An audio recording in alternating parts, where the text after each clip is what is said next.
Selamat pagi untuk kita semua. Perkenalkan nama saya Rahel Deborah Hasibuan dari Prodi Informatika dengan NIM 11S23049.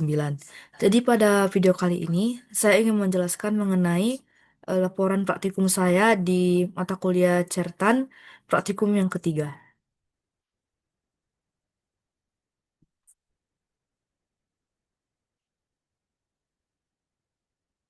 Oke, jadi berikut ini adalah laporan saya.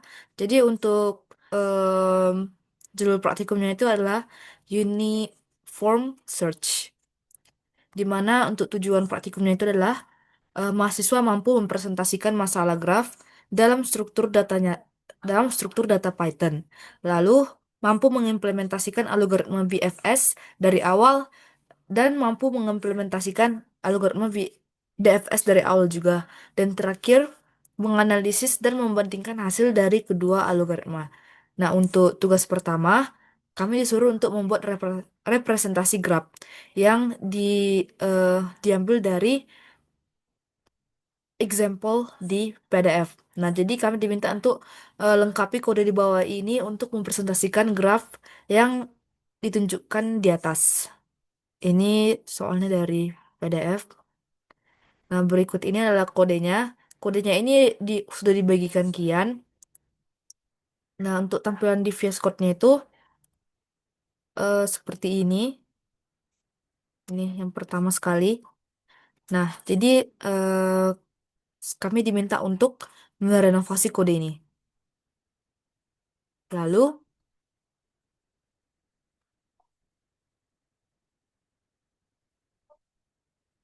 lalu,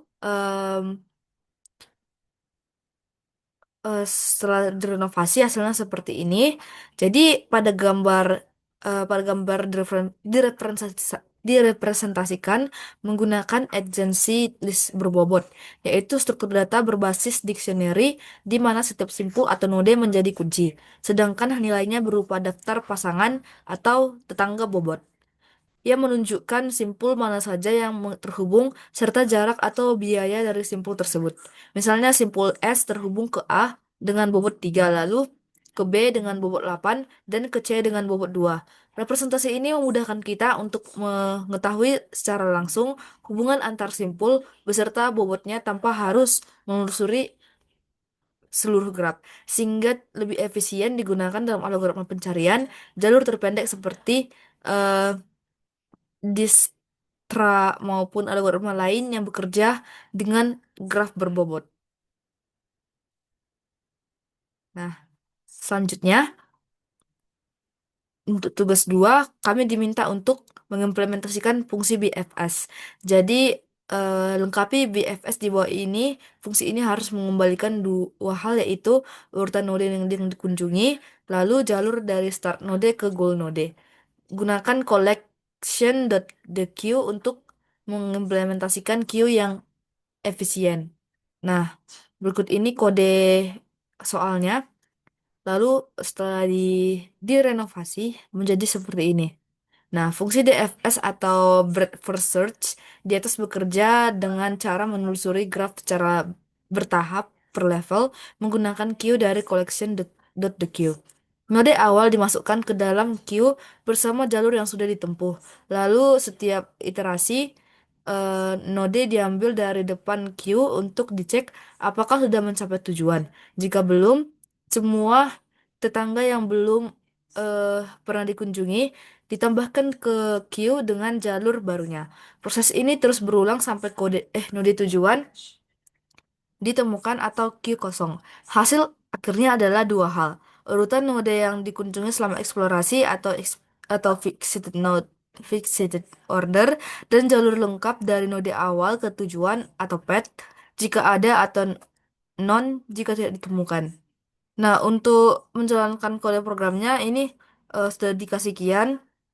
Sa- jadi saya tinggal menjalankan, nanti hasilnya itu hasil breadth first search BFS dari di S ke G itu, untuk urutan kunjungan itu kan S A B C D E F G.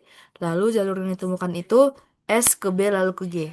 Untuk analisisnya, eh, order of visit dari slide PDF S A B C D EG, lalu order of visit kode di atas biasa bisa saja SABC atau SBAC tergantung urutan tetangga di adjacency list tetapi sifatnya level by level. BFS tetap konsisten.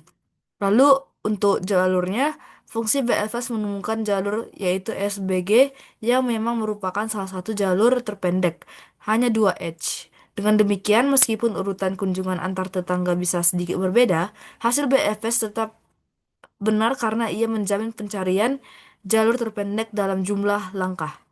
Nah, selanjutnya untuk tugas ketiga, kami itu diminta untuk mengimplementasikan fungsi DFS. Nah, ini berikut ini adalah kodenya. Lalu untuk perbaikan kodenya ini seperti ini. Ini untuk kode ini sudah dikasih kian, jadi saya tinggal menjalankan.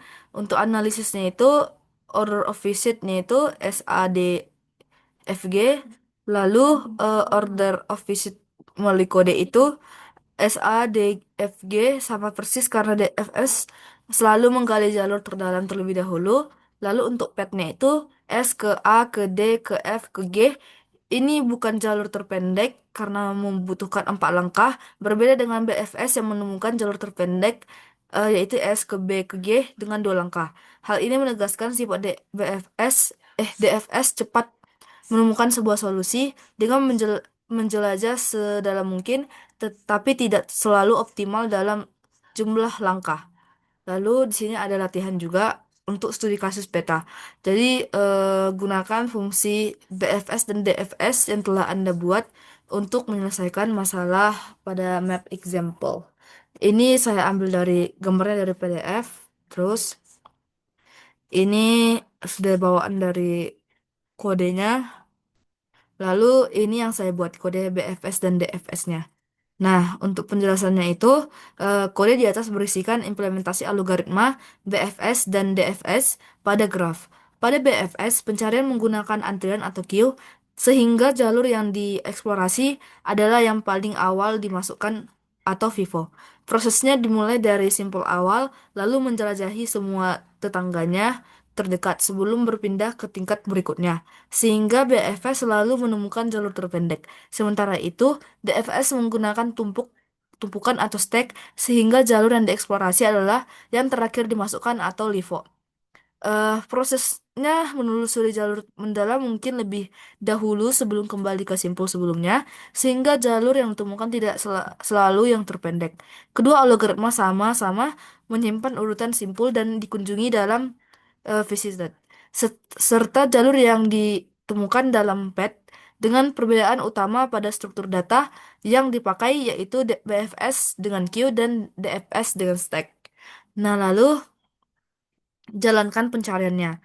Jadi setelah saya run ini kode programnya ini pencarian menggunakan BFS dan DFS-nya keluarlah output seperti ini. Nah, kode di atas itu digunakan untuk menjalankan algoritma BFS dan DFS pada graf peta dengan titik awal Las Vegas dan tujuan Calgary.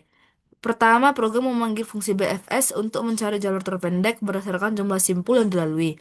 Lalu hasilnya ditampilkan berupa urutan kota, yaitu map underscore BFS underscore path dan jumlah langkah yang dibutuhkan. Selanjutnya, program memanggil DFS untuk menelusuri jalur menggunakan pendekatan dalam pencarian deep first.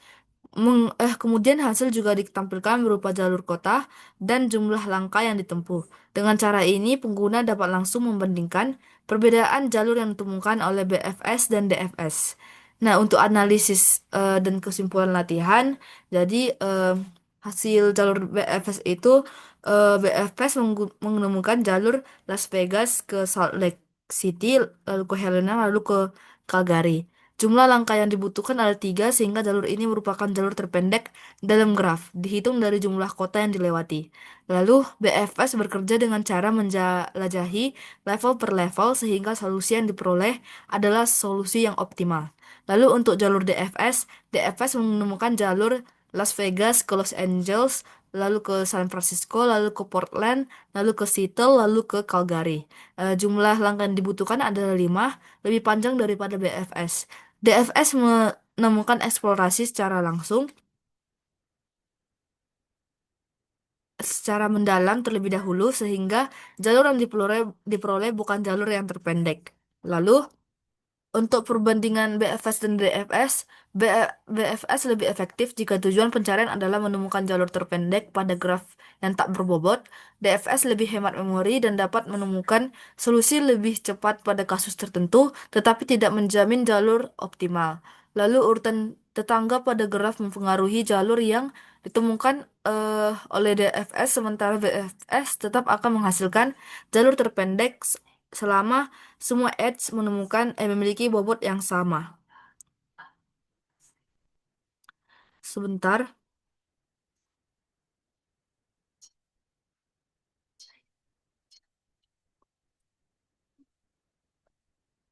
Nah, lalu untuk kesimpulan praktikumnya, dalam praktikum ini kita telah melalui beberapa tahapan penting yang memberikan gambaran nyata mengenai penerapan algoritma pencarian pada struktur graf. Pertama, kita berhasil mempresentasikan peta kota dalam bentuk graf menggunakan struktur data dictionary di Python, di mana setiap simpul kota dihubungkan dengan daftar kota tetangganya. Kedua, kita mengimplementasikan algoritma BFS dengan memanfaatkan queue sebagai struktur data utama yang memungkinkan pencarian dilakukan secara bertahap dari simpul terdekat ke simpul tujuan. Hasilnya menunjukkan bahwa BFS mampu menemukan jalur terpendek dalam jumlah simpul yang dilewati ketika semua langkah dianggap memiliki biaya yang sama. Ketiga, kita juga mengimplementasikan algoritma DFS dengan menggunakan stack untuk melakukan penelusuran secara mendalam, di mana algoritma ini akan mengikuti satu jalur sejauh mungkin sebelum kembali ke simpul sebelumnya. Terakhir, melalui perbandingan hasil kedua algoritma tersebut, kita dapat mengamati secara langsung bahwa DFS lebih unggul dalam menjamin jalur terpendek, sedangkan DFS lebih hemat memori namun tidak optimal, karena jalur yang dihasilkan bisa lebih panjang atau berbelit-belit. Nah, untuk tugas praktikum, kami diminta untuk membuatkan contoh lain dari metode BFS dan DFS yang berbeda dari contoh praktikumnya. Nah, untuk kodenya itu saya bikin ini. Jadi, izinkan saya sebentar share di VS Code.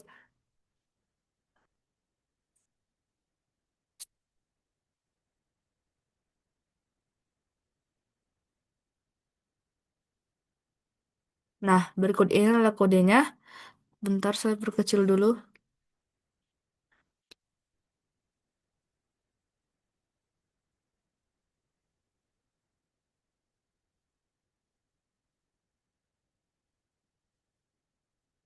Nah, berikut ini tampilannya.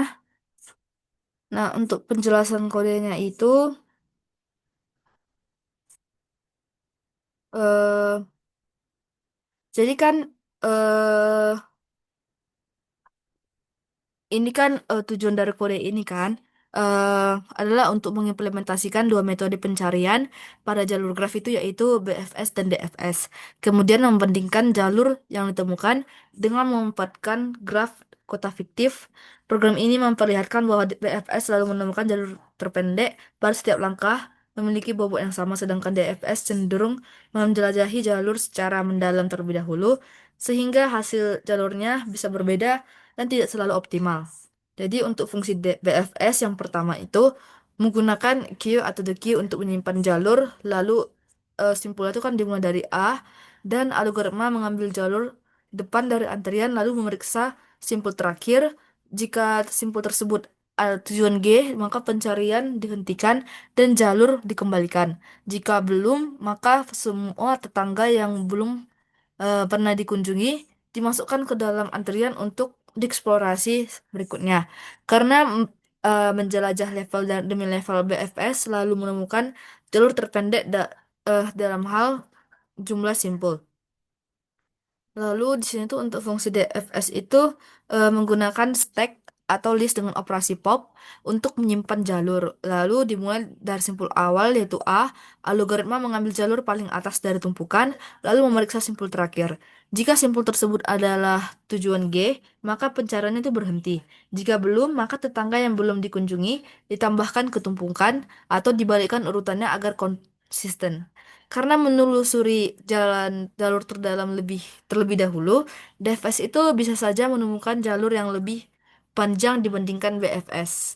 Nah, untuk graf fiktifnya itu dapat dilihat dari fungsi city underscore graph. Nah, di sini itu simpul A itu terhubung ke B dan C, simpul F terhubung ke G, dan seterusnya. Program ini menjalankan BFS dan DFS dari A menuju G. Untuk outputnya itu nanti program mencetak hasil jalur yang ditemukan oleh BFS dan DFS. Selain jalur, program juga menampilkan jumlah langkah atau jumlah simpul dikurangi satu dan urutan kunjungan simpul yang dilakukan algoritma. Nah, teman-teman bisa lihat sendiri eh, outputnya. Jadi hasil BFS A ke G itu jalur yang ditemukan itu kan A ke C ke F ke G, dan jumlah langkahnya itu ada tiga. Lalu urutan kunjungannya itu dari A ke B ke C ke D ke E ke F dan ke G. Dan untuk DFS sendiri itu dari A ke G, jalur yang ditemukan itu A ke B ke E ke F ke G, dan jumlah langkahnya itu adalah 4. Lalu urutan kunjungannya itu dari A ke B ke D ke E ke F ke G. Nah, untuk analisis hasilnya itu, BFS menemukan jalur terpendek yaitu ACFG dengan panjang 3 langkah. Hal ini sesuai dengan sifat BFS yang menjelajah simpul secara bertahap dan selalu menemukan solusi optimal dalam graf berbobot seragam. Lalu untuk DFS menghasilkan jalur berbeda yaitu A ke B ke E ke F ke G dengan panjang 4. Jalur ini lebih panjang dibandingkan BFS karena DFS cenderung mengikuti jalur yang lebih dalam terlebih dahulu sebelum mencoba jalur lain. Dengan demikian, perbandingan ini memperjelas bahwa BFS unggul untuk pencarian jalur terpendek, sedangkan DFS lebih sederhana dan hemat memori, tetapi tidak menjamin hasil optimalnya. Nah, demikianlah presentasi dari saya. Apabila ada kesalahan dalam menyampaikan penjelasan, saya mohon maaf. Terima kasih telah mendengarkan.